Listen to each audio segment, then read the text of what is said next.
כשהגענו לטריבלינקה, אני, אמי ואחיותיי, 3 אחיות יותר קטנות ממני, הוציאו אותנו מהקרונות בזעקות ובמכות, והפרידו מיד את אמא שלי ואחיות נשים לחוט, שמאלה ומימינה. ראיתי שלטים כשישבתי על החול, שלטים שהראו מכאן נוסעים לביאליסטוק, מכאן נוסעים לפשמיש, מכאן נוסעים לאוקראינה, שאנחנו באנו שם לטרנזיט, וכל הדבר שאנחנו צריכים לעשות להישמע לפקודות של הגרמנים, ואנחנו ניסע, אתם זאת אומרת, אתם תיסעו בקרנות למחוז חפציכם, מי שרוצה לביאליסטוק, מי שרוצה לפשמיש, מי שרוצה לכאן, יבואו קרנות ויקחו אותם. אבל זו הייתה הונאה. קודם כל, הם שלחו את הנשים לתאי הגזים. הכניסו אותם לצריף, התפשטו, גזזו להם את השערות, וכשהיו גמורות כבר, אז עם מכות רצח הוציאו אותם מהצריף להימלשטרסה. קודם אנשים, הימלשטרסה זה הדרך לשמיים, ככה הגרמנים קראו לזה, או שלאוך או הימלשטרסה.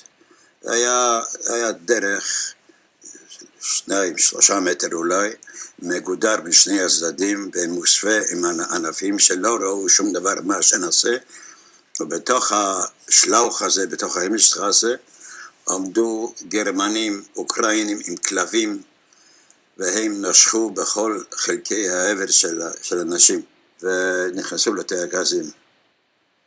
הגז בפנים לא היה ציקלון כמו שבבירקנאו, אלא פשוט מאוד ממנוע רוסי, מטנק רוסי, אז זה הריל, חנק את האנשים אחרי 25 דקות, כולם היו נחנקים. נורא היום היה לשמוע את הזעקות ואת הייסורים של האנשים ושל הילדים, וזעקו מה מתתה, ואחרי כמה דקות נחנקו. היה שם גרמני, גוסטף מינסברגר, הוא היה אחראי על תאי הגזים, על הקלפות האלו, הוא עלה על הרמפה, והוא שמע, אוף מכן לפתוח, alles schlaft, כולם ישנים. מתי שפתחנו את הדלת הזאת, בפנים היה בערך, אני אומר בערך 400 איש, 350 כולל הילדים. הם היו כולם עומדים, וכשפתחנו הדלת הראשונים נפלו. ואחר כך היה לנו יותר קל להוציא אותם. ואני מוכרח להגיד את זה, בונו שלמה. כשהוצאתי את הגוויות וזרקתי אותם למטה, בלשון גסה עם ברירה, מהתאי הגזים הייתה רמפה, הייתי חייב לזרוק אותם למטה, ושם לקחו אותם עם האלונקות.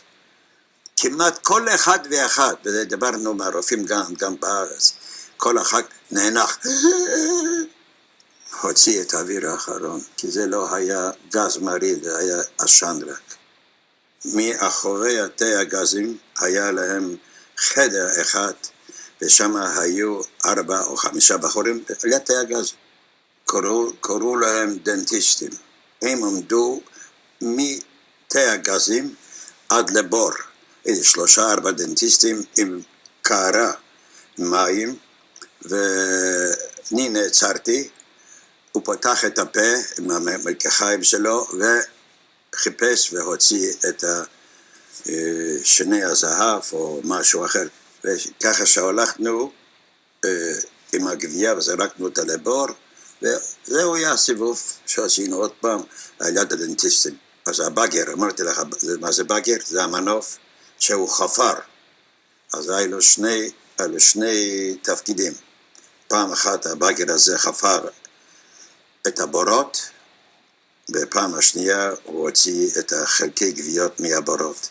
זרק אותם על החול, ואנחנו הבאנו אותם למשרפות. משרפות היה פסי רכבת, היו מונחים על בטון, ועל זה היו מונחים הרצים, אנחנו קראנו לגרילים. וזרקנו את זה, את החלקי גוויות, על הגרילים האלו, ועם גפרור, הכל נשרף. וככה למדנו שם, הגרמני מאוטו הורן, הוא היה ליד המשרפות, אז הוא לימד אותנו שקודם כל לשים חלקי גופות, הכל היה רקוף, אבל ראינו ילדים או נשים הראשונים, ועליהם יתר, וזה עם גפרור הדלקנו, וזה בער כל הלילה,